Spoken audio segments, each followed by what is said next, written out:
3 éléments doivent être abordés, à savoir l'existence d'une décision de droit public qui donc peut être challenge par voie de judicial review, chose que nos adversaires du parquet n'étaient pas en train de contester, pas plus que le délai raisonnable dans lequel ça a été aménagé. La troisième question, chose qui nous divisait aujourd'hui, c'est do we have an arguable case? Que nous disons oui, bien entendu,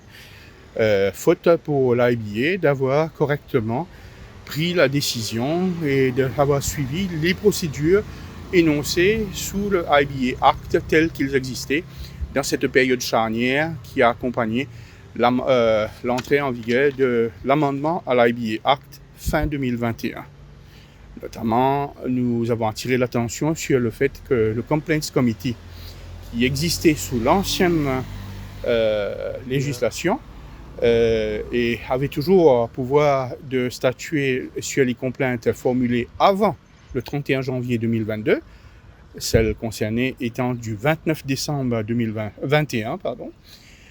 et ensuite, bien entendu, que le Review Panel qui était saisi, qui était l'instance d'appel créée par l'amendement de 2021, n'a pu être saisi car le directeur de l'IBA avait statué que ce type de décision et ce type de recours devant le Review Panel ne pouvait exister que de la part des licenses. Ce qui, selon nous, crée une absurdité, car cela voudrait signifier qu'alors,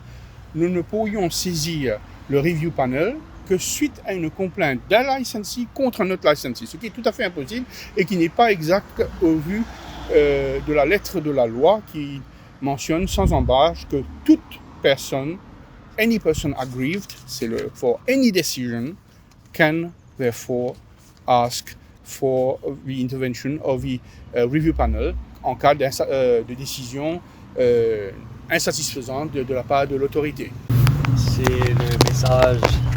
du cardinal pour le 25 décembre, message pour la Noël, qui avait été censuré par la MBC. Donc, le diocèse, à travers le vicaire général, Père Maurice Labour, avait fait une complainte en date du 29 décembre et 2021. Aujourd'hui, on est en janvier 2023 et c'est que la première étape, ça veut dire on est venu demander la permission à la Cour suprême de faire un judicial review de la façon que l'IBA a traité la complainte, la façon que l'IBA a rejeté surtout la complainte d'abord et a refusé, en anglais on appelle ça decline jurisdiction, il dit qu'il n'a pas de juridiction pour écouter l'appel. Donc on est là aujourd'hui, janvier 2023, pour demander la permission à la Cour suprême, le jugement étant délibéré. Dans ces lieux, on fera savoir la décision de la Cour suprême. Ce message qui a chaque année depuis des dizaines d'années, et tout le monde attend, et même au-delà de la population catholique. Et d'autant plus que le morceau qui a été censuré, c'est justement le morceau qui nous touche le plus profondément dans notre foi, à savoir que Jésus-Christ s'est fait homme, il a partagé la souffrance des hommes. Et c'est la partie de la souffrance de la population de l'époque qui a été censurée. Alors nous maintenons à affirmer que nous avons été lésés dans nos droits et c'est pour cela que nous continuons, avec l'aide de nos avocats, de demander à la Cour suprême de dire que l'IBA n'a pas traité ce dossier selon ses propres régulations qui devraient être ses références.